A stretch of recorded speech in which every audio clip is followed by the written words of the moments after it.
कालादम TLP को 20 अप्रैल तक तहलील कर लिया जाएगा। ये किसी सूरत अपने एजेंडे से पीछे हटने को तैयार नहीं। कालादम टीएलपी के साथ किसी किस्म के मुज़ाकरात नहीं हो रहे, ना ही ऐसी कोई बात इल्म में है। वफाकी वज़ीर दाखिला शेख रशीद की इस्लामाबाद में प्रेस कॉन्फ्रेंस। कहा, कालादम टीएलपी ने 192 मकामात को बंद किया था, 191 मकामात को क्लियर करवा दिया। मुजाहिरों के दौरान पुलिस एहलकार शहीद हुए, उनके लोग भी जाँ बहक हुए। कालादम करार दिए जाने पर तंजीम के अहदेदारों के अकाउंट सीज होते हैं। कालादम टीएलपी के अहदेदारों के शनाख्ती कार्ड भी सील होंगे। दुनिया में जिंदा रहने के लिए ऐसे इकदाम किए जिसके लिए तैयार नहीं थे। शेख रशीद ने कहा, उन्हें उम्मीद है जहांगीर तरीन कहीं नहीं जा रहे। हुकूमत का मगरबी ममालिक में जारी गुस्ताखाना खाकों के खिलाफ मुत्तफिका करारदाद कौमी असम्बली में लाने का फैसला। करारदाद हुकूमत और अपोजिशन के तमाम अराकीन के दस्तखतों के साथ कल कौमी असम्बली में पेश की जाएगी। जराये के मुताबिक स्पीकर ऑफिस के जरिए अपोजिशन चैम्बर से राबता किया गया।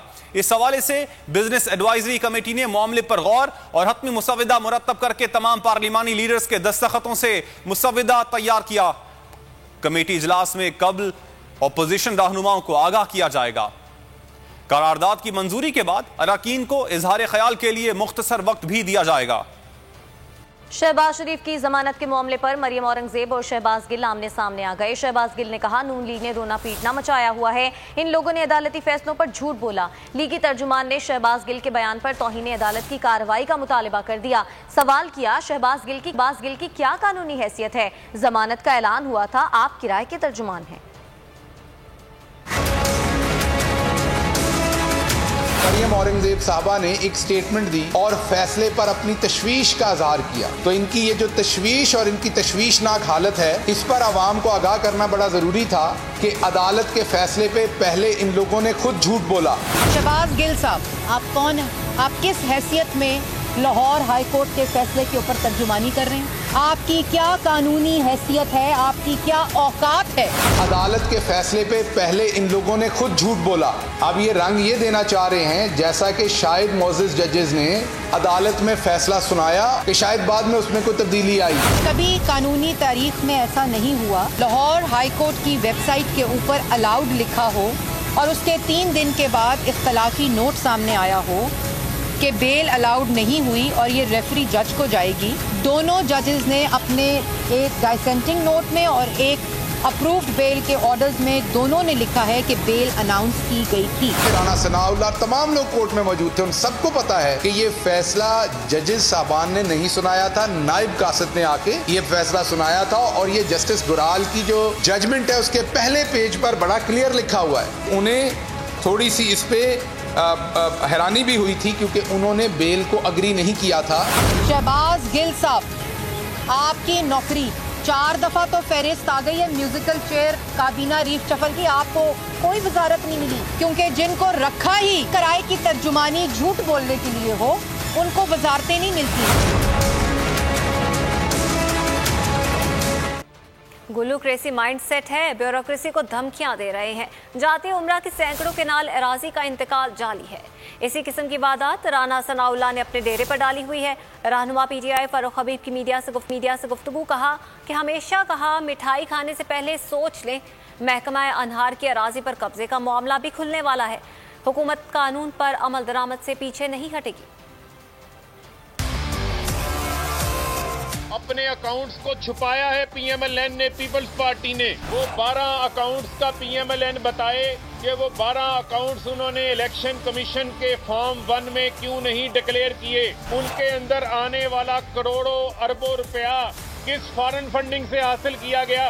मरियम सफदर ने अपने अकाउंट्स के अंदर भी यहाँ जो कहती थी मेरी लंदन में क्या मेरी पाकिस्तान के अंदर कोई प्रॉपर्टी नहीं थी, सर्टिफाइड झूठी है। पर्ची चेयरमैन की वारदात भी पकड़ी गई है। 7 अकाउंट्स ऐसे हैं जो छुपाए गए जिसके अंदर करोड़ों रुपए की रकूम वसूल की गई है, लेकिन उसको फॉर्म 1 के अंदर मेंशन नहीं किया गया। ये हर काम में जाली अकाउंट्स निकल आते हैं, इनके पापड़ वाले निकल आते हैं, फलूदे वाले निकल आते हैं। अपने ही पार्टी अकाउंट्स को किकबैक्स के लिए, करप्शन के लिए, मनी लॉन्ड्रिंग के लिए, टीटीओ के लिए मुस्लिम लीग नवाज ने, पीपल्स पार्टी ने जो है वो इस्तेमाल किया गया है। इसका जवाब भी जो है इनको देना पड़ेगा। अवाम भूख से बिलक रही है और इस हुकूमत का हर वजीर गाली गलोच और झूठे मुकदमात बनाने पर लगा हुआ है।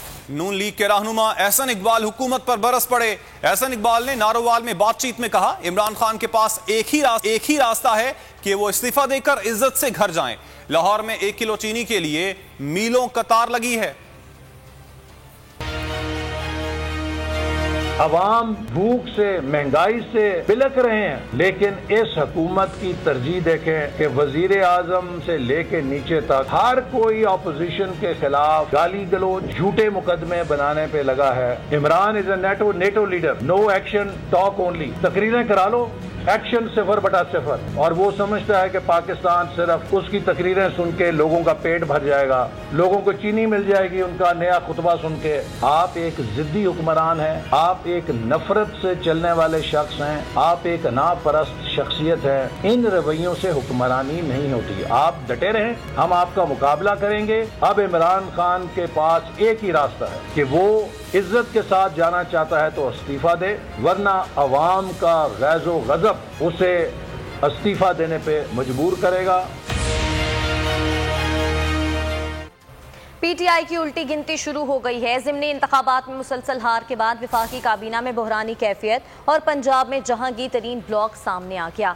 ऐसा कहना है पीपल्स पार्टी की रहनुमा सेनेटर शेरी रहमान का। उन्होंने ट्वीट में लिखा कि खैबर पख्तूनख्वा में 3 मुशीरों का एकदम इस्तीफा देना नविश्ता दीवार है।